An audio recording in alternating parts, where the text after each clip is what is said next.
Hello, welcome to Levant TV Headlines. The Iraqi military has killed a major general of former Ba'athi regime who was a senior commander of the Takfiri ISIS group during a cleanup operation in Iraq's troubled northern province of Salahuddin.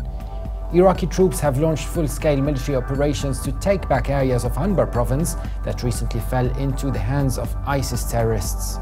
UN Secretary General Ban Ki-moon has expressed disappointment with the postponement of a planned initiative on a peaceful resolution of the crisis in Yemen. The Israeli Air Force has carried out 4 strikes on militant targets in the Gaza Strip hours after a cross-border rocket attack. Amnesty International says Hamas committed war crimes against Palestinian civilians in the Gaza Strip during last year's war with Israel. And now let's have a look at top headlines in today's newspapers in the Middle East.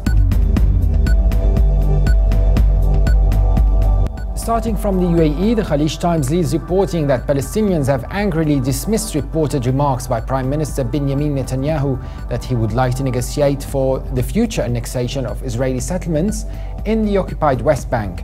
The paper also reports that Kuwaiti lower court has overturned a decision by the government to revoke the citizenship of a former opposition lawmaker and his family. From Beirut, the Daily Star leads reporting that Hezbollah fighters annihilated a group of Islamist militants in Syria's Qalamun region along the border side with Lebanon after spotting them with a drone. The paper also reports that 3 Syrian women were killed and 13 other Syrians injured in a horrific van crash on the main Arsal-Labwa road in East Lebanon. The Egypt Independent leads reporting that a court in Sharqiya sentenced 9 people to 3 years in prison on Tuesday for their involvement in violence as well as their affiliation with the banned Muslim Brotherhood organization. The paper also reports that Secretary General of the Saudi Egyptian Businessmen Association Ahmed Sabri said the Agriculture Minister has promised to hand over 1 million acres of land within 15 days. And now let's have a look at papers in London. The Independent leads reporting that Hamas has been accused of spine-chilling actions including abducting, killing and torturing its own people in Gaza by Amnesty International.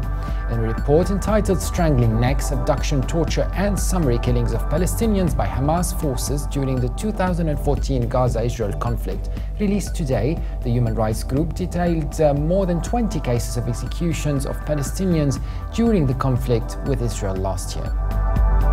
Also from the UK, The Guardian leads reporting that Qatar's Sheikha Moza bint Nasser Al Misnad, one of the most influential and high-profile women in the Arab world, says Muslims face dehumanization when Western countries apply double standards.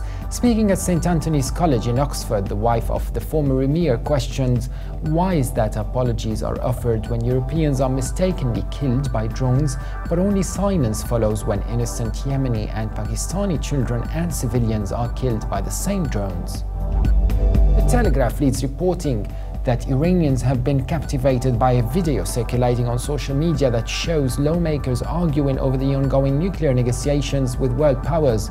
The video, which surfaced Monday, shows Foreign Minister Mohammad Javad Zarif, who has led the nuclear talks, and hardline lawmaker Mahdi Kushkazadeh in a heated exchange apparently during a closed session of parliament. And now let's have a look at international papers. From China, the Global Times reports that Iraqi security forces and allied militias reclaimed positions from the Islamic State militants near the city of Ramadi, the capital of Anbar province. The Iraqi army, police, Sunni tribal fighters and Shiite militias known as Hashd-Sha'bi or Popular Mobilization clashed with ISIS extremist militants seeking to enter the Anbar University compound just south of Ramadi.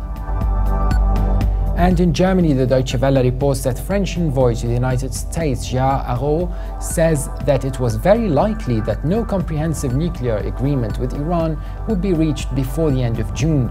According to the diplomat, there was still much technical work to be done in the next 5 weeks, meaning that any deal could just be fuzzy air. And for more updates, please visit Levant.tv. That was it for today. Thanks for joining, and bye for now.